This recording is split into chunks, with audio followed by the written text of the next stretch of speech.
আর এবার উদয়ন গুহ গ্রেফতার। একসময় বামফ্রন্টের সঙ্গে ছিলেন, ফরওয়ার্ড ব্লকে ছিলেন, তারপরে তার বাবা কমল গুহ ফরওয়ার্ড ব্লকের নেতা ছিলেন। এই মুহূর্তে যে ছবিটা আমরা দেখাচ্ছি তা হলো যখন তাকে গ্রেফতার করা হলো, ফুলবাগানের ফ্ল্যাট থেকে তাকে গ্রেফতার করা হলো উদয়ন গুহকে।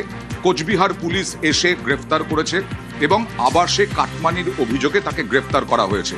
কিন্তু আসলে আবাসে কাটমানির অভিযোগ শুধু নয়, তার বিরুদ্ধে ভুরি ভুরি অভিযোগ বিভিন্ন থানায় কোচবিহারের। এবার দেখাবো আরো এক ক্যাবিনেট মন্ত্রী নিশীথ প্রামাণিক, তিনি কি বলছেন। কারণ নিশীথ প্রামাণিকের সঙ্গে একেবারে সাপে নেউলে সম্পর্ক উদয়ন গুহর। বাপ বাপকেও ছাড়ে না।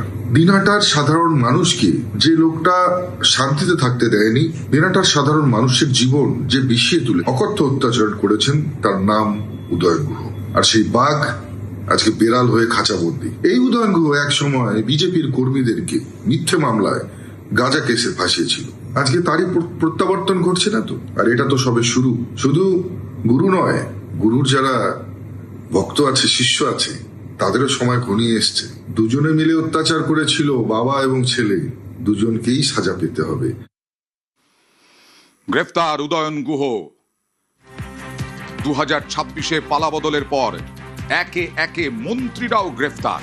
কারণ দুর্নীতি, তোলাবাজি, কাটমানি, হুমকি, হুঁশিয়ারি, চুনোপুটি, পাড়ার পল্টু থেকে আরম্ভ করে একেবারে সুজিত বসু, দিলীপ মণ্ডল, উদয়ন গুহ, উজ্জ্বল বিশ্বাস,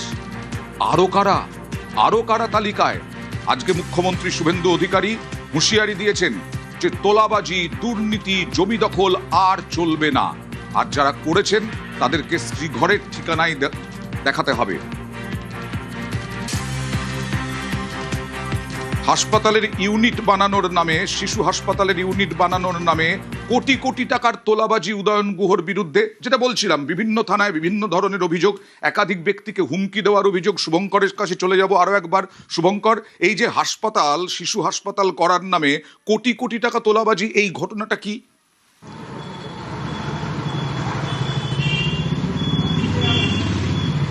হ্যাঁ অয়নদা, তখন তোমাকে জানিয়ে রাখি, কোভিড পরবর্তী পরিস্থিতিতে তখন তিনি বিধায়ক ছিলেন উদয়ন গুহ। তিনি শিশু মঙ্গল সমিতির নাম করে এখানে একটি পেডিয়াট্রিক কেয়ার ইউনিট দিনহাটা মহকুমা হাসপাতালে যে খোলা যায়, সেজন্য তিনি বিভিন্ন জায়গায় শিবির করে করে টাকা তুলেছিলেন। আচ্ছা। এবং সেই টাকার পরিমাণ কয়েক কোটি টাকা। এবং সেই যে তোলা, সেক্ষেত্রেও কিন্তু একটা দুর্নীতি হয়েছিল বলে অভিযোগ। এবং সেই পরিপ্রেক্ষিতে দিনহাটার বাসিন্দা রূপম সাহা, এই অভিযোগটা কারা করছেন?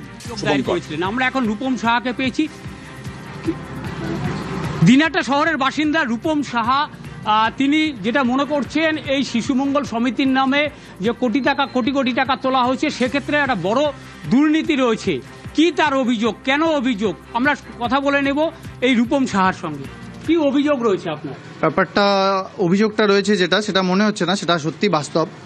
দিনহাটাতে সাধারণ জনতার কাছে, ব্যবসায়ীদের কাছে, শিক্ষকদের কাছে, চাকরিন্দার যতজন আছে তাদের কাছে পেডিয়াট্রিক ওয়ার্ড খোলার কথা বলে শিশু মঙ্গল সমিতি তার নাম, সেই নাম করে দিনহাটাতে সকল লোকের কাছে, যাদের কাছে ফ্যামিলি ওয়েলথ, জেনারেশনাল ওয়েলথ আছে, তাদের প্রত্যেকটা লোকের কাছে খুব বাজেভাবে এক্সটর্শন মানি কালেক্ট করা হয়।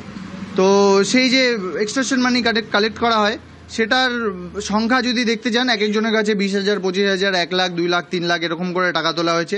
ইভেন কিছু এরকম ব্যক্তি আছে, প্রভাবশালী ব্যক্তি, যাদের কাছে কোটি কোটি টাকা হয়তো তোলা হয়েছে। তারপরে কোটি কোটি টাকা তোলার পরে কি সেই বিষয়ে আমরা আমাদের কাছে যে বিভিন্ন জায়গার থেকে আমাদেরকে জানানো হয় যে এরকম আমাদের কাছেও তোলা হয়েছে, তো তখন আমার মনে হলো যে আমি নিজেও একজন ভিকটিম। এই যে টাকা তোলা হয়েছে, যে পেডিয়াট্রিক কেয়ার ইউনিট খোলার কথা আর কি, সেটা কি খুলেছে উনি, না টোটাল টাকাটাই একদম আনঅপারেশনাল আছে? একটা বিল্ডিং হয়েছে, যত টাকা তোলা হয়েছে তার 5% টাকাও খরচা হয়নি। এটা আমরা কনফার্ম হয়ে বলতে পারি যে তার 5% টাকাও খরচা হয়নি। তারা কি অভিযোগ দায়ের করেছেন? সেই জন্যই কি তুমি উদয়ন গুহর বিরুদ্ধে অভিযোগটা দায়ের করেছো? সেই জন্যই উদয়ন গুহর বিরুদ্ধে অভিযোগটা জাহির করা হয়েছে।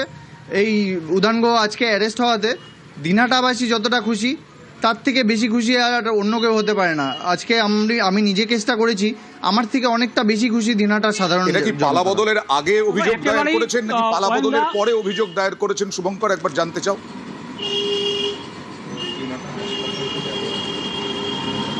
আচ্ছা, এই যে অভিযোগটা দায়ের করা হয়েছে উদয়ন গুহর বিরুদ্ধে আর কি, এটা কি আগেই অভিযোগ দায়ের করা হয়েছে না পালা বদলের পরে অভিযোগ দায়ের করা হয়েছে? তার আগে এই বিষয়টা আমি খুব ভালো মতন বলি, খুব সিরিয়াস বিষয় একটা।